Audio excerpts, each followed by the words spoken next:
अगर आप इनमें से किसी की भी तरह एक रुबाई भी पढ़ दीजिए तो आपको मान जाए। इन साहिबान को तो आप छोड़ दीजिए, आप हमारी तरह मरसिया पढ़ के दिखाइए।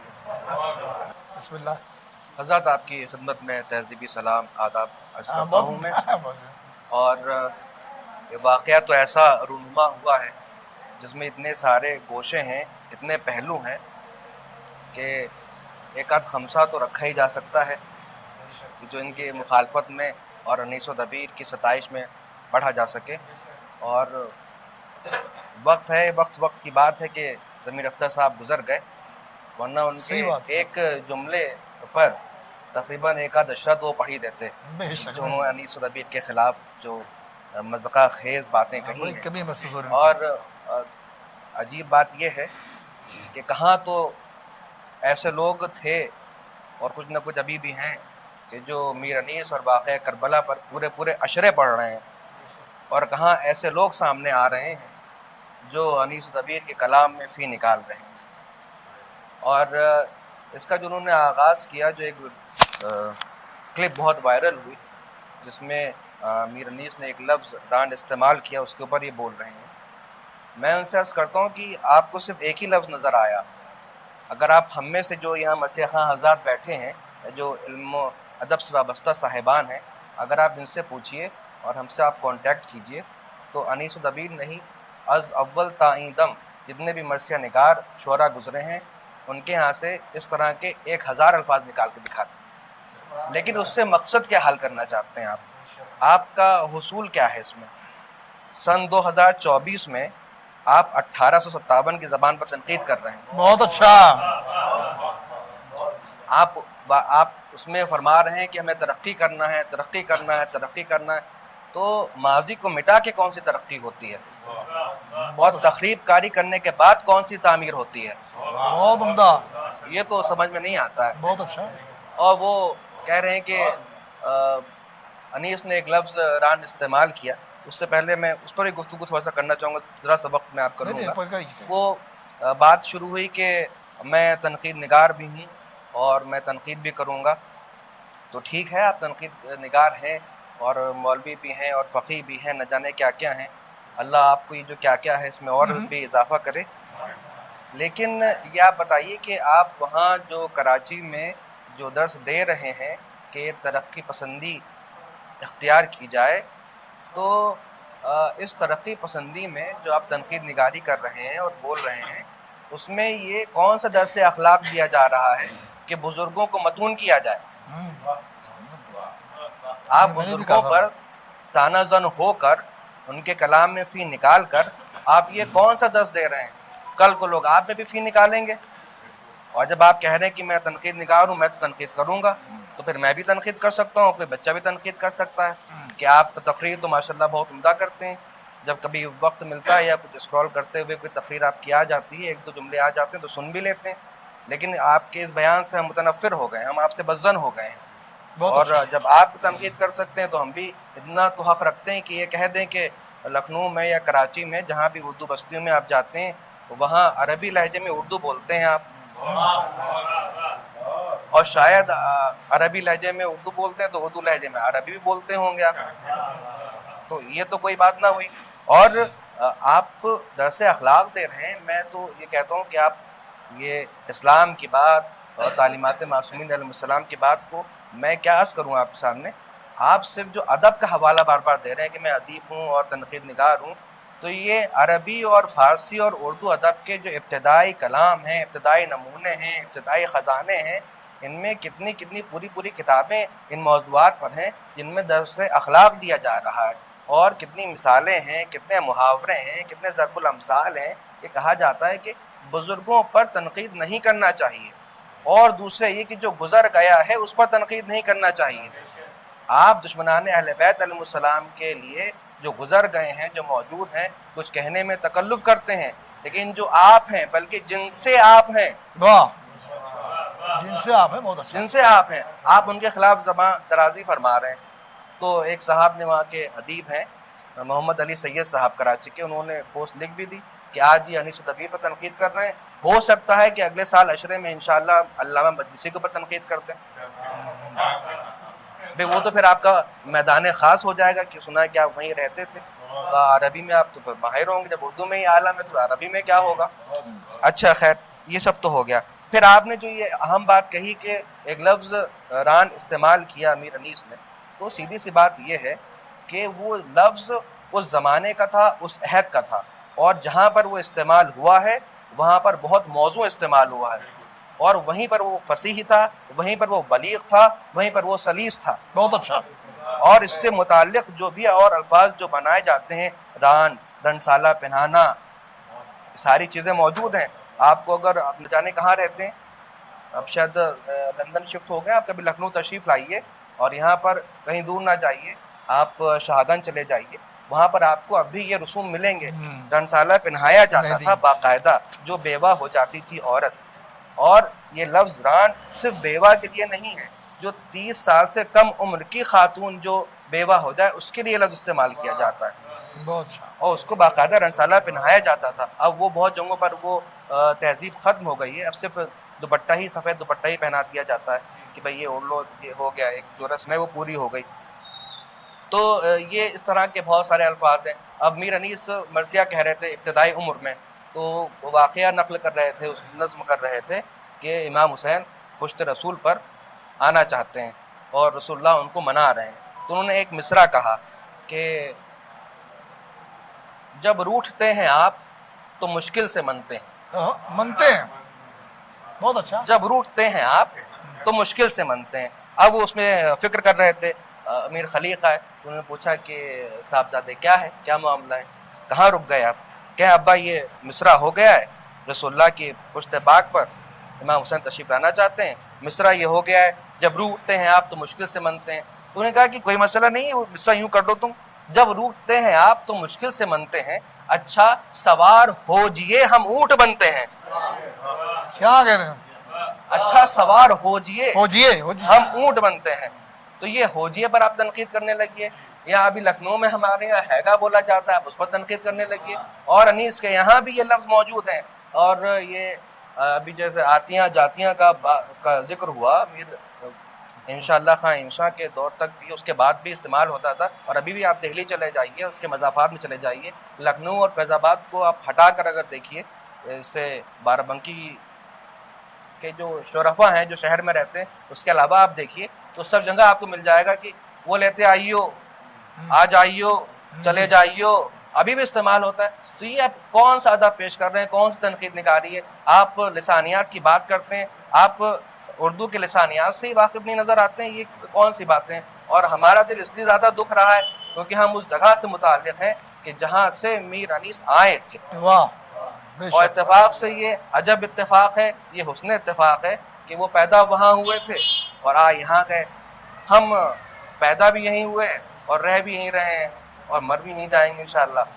तो हमारा दिल और दुख रहा है। और हम मरसिया खां हज़रात जो आपकी मुखालफत कर रहे हैं, वो इस वजह से कि चूँकि देहातीपन तो है ही है, थोड़ा बहुत तो आ ही जाएगा। अक्सरियत यहाँ पर और सादात कराम की भी जो अक्सरियत है वो देहात से ही कहीं ना कहीं वाबस्ता है। तो ये तो हो सकता है ज़ेर लब आप मुस्कुरा भी लें, लेकिन बात यह है कि जब आपके बुज़ुर्गों पर, आपकी माँ बाप पर अगर कोई कुछ तनकीद करता है, कोई फ़िक्रा कसता है, तो आपका दिल बेचैन होता है, आप उसको जवाब ज़रूर देते हैं।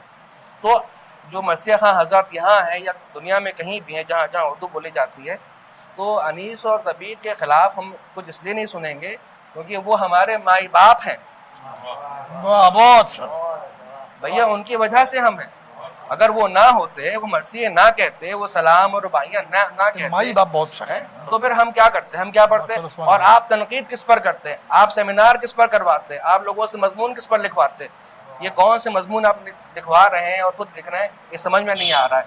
अच्छा, फिर आगे ही अर्ज़ करूँगा कि जो दूसरी बात उन्होंने कही कि मिर्ज़ा दबीर नासिक के पास गए और एक लुगत के तलाश में कि वो लुगत नहीं मिल रहा है, यानी वो लफ्ज़ नहीं मिल रहा है कि ये कहाँ पर आया है और हमारे उस्ताद ने इसको ऐसे बना दिया है, आप ज़रा इसकी तहक़ीक़ कर दीजिए, हमें तो लफ्ज़ नहीं मिला, आप बता दीजिए। तो नासिक ने डंडा लेकर उनको दौड़ा दिया। ये वाक़या आब हयात में मोहम्मद हुसैन आज़ाद ने लिखा और मोहम्मद हुसैन आज़ाद की इंशा पर्दाजी मशहूर ज़माना है। जहाँ उनकी इंशा पर्दाजी की मकबूलियत है, वहीं पर उनके कलम की कजरवी भी मकबूलियत रखती है।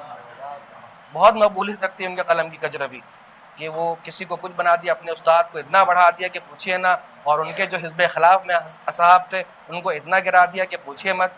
तो वो वाक़या क़तई ना तहक़ीक़ है।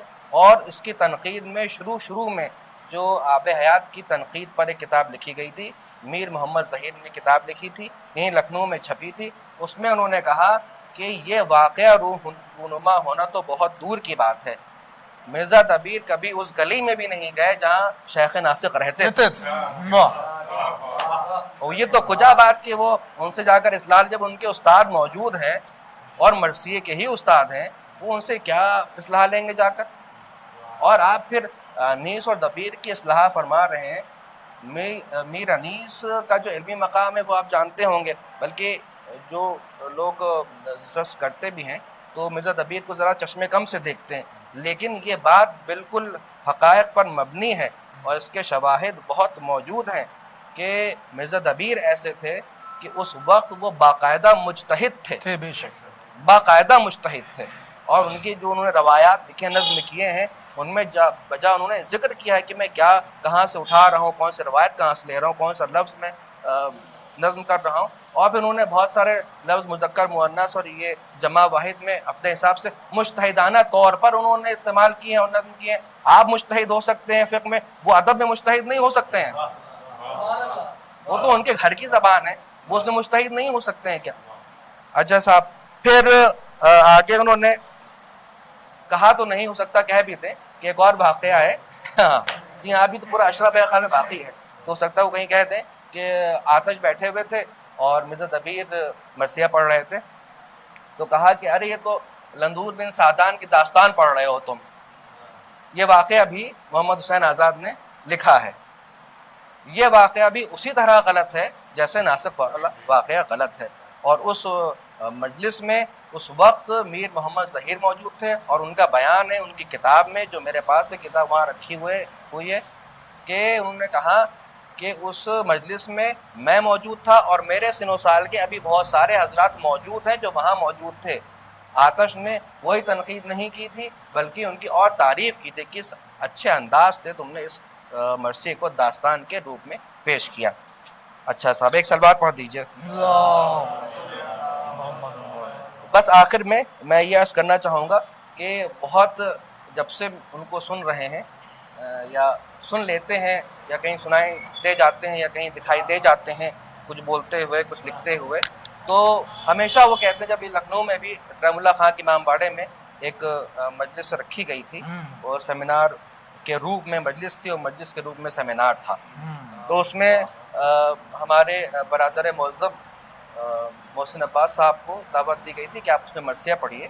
और उन्होंने एक शब में, मेरे ख्याल में या एक दिन में, मरसिया मारकतुल आरा मरसिया है मीर अनीस का, बाखुदा फारिस से मैदान तहव्वुर था, तो वो उन्होंने बंदा खुदा ने एक दिन में तकरीबन उस मरसिया को तैयार करके बहुत उम्दा पढ़ा, बेपनाह अच्छा पढ़ा।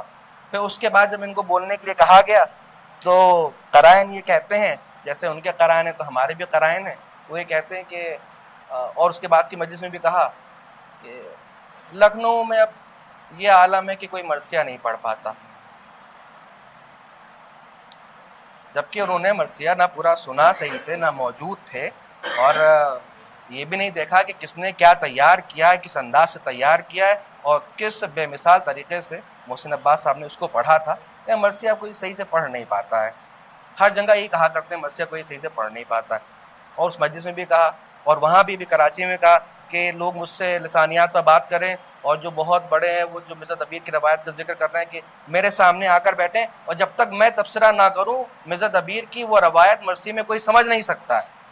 मतलब उर्दू में तो क्या, वो फ़ारसी और अरबी में शेर कह रहे थे कि आप कैसी बात कर रहे हैं, और मसाइब में तो मिर्ज़ा दबीर मीर अनीस से ज़्यादा आसान है। बेशक आप कैसी बातें कर रहे हैं कि आप कोई पढ़ नहीं सकता है, और वहाँ भी ये कह रहे हैं कि हमारे सामने कोई मरसिया नहीं पढ़ सकता है। मैं आखिर में ये कहना चाहता हूँ कि यहाँ बहुत सारे साहिबान बैठे हैं जो मरसिया पढ़ेंगे इंशाअल्लाह, और हमारे ये अरमान साहब मरसिया पढ़ रहे हैं, खुदा के मोहम्मद हैदर साहब मरसिया पढ़ रहे हैं, और जहाँ वो फैज़ बाकर साहब मरसिया पढ़ रहे हैं, मौलाना अस्करी साहब पढ़ रहे हैं, और काज़िम अबरार साहब हैं, और मोहम्मद हसन साहब हैं, ओन साहब हैं, और अफजल साहब हैं, सरवर साहब हैं, और हमारे बुज़ुर्गों में आप एस सईद आबदी साहब हैं, हमारे बुज़ुर्ग अली इमाम गौहर साहब हैं, हमारे बुज़ुर्ग खुर्शीद फतेहपुरी साहब हैं। आप इनमें से किसी की तरह मरसिया अदा नहीं कर सकते, आधा भी। एक रुबाई भी अगर, और ये हमारे अभी नौजवान ही पढ़ने जा रहे हैं इंशाल्लाह मरसिया, जमान साहब, इन साहिबान के अंदाज को आप सुन लीजिए। यूट्यूब के आपको बहुत शौक हुआ चाहता है, आप इनकी मजलिसें सुन लीजिए, इनकी पढ़ी हुई रुबाइयाँ और सलाम सुन लीजिए। अगर आप इनमें से किसी की भी तरह एक रुबाई भी पढ़ दीजिए तो आपको मान जाए।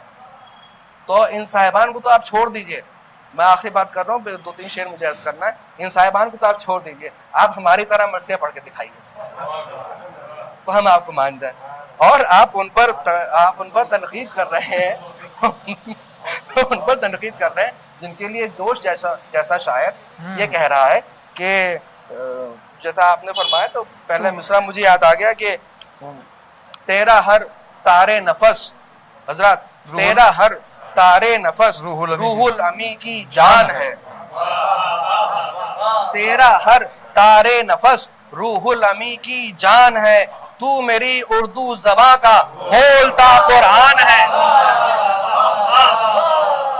तू मेरी उर्दू ज़बां का बोलता कुरान है। और हजरत मरहूम हाफिज अली साबिर साहब ने ये जो नज़्म किया है, इसका जो मजमून है वो अल्लामा मुफ्ती मीर मोहम्मद अब्बास साहब का मजमून है।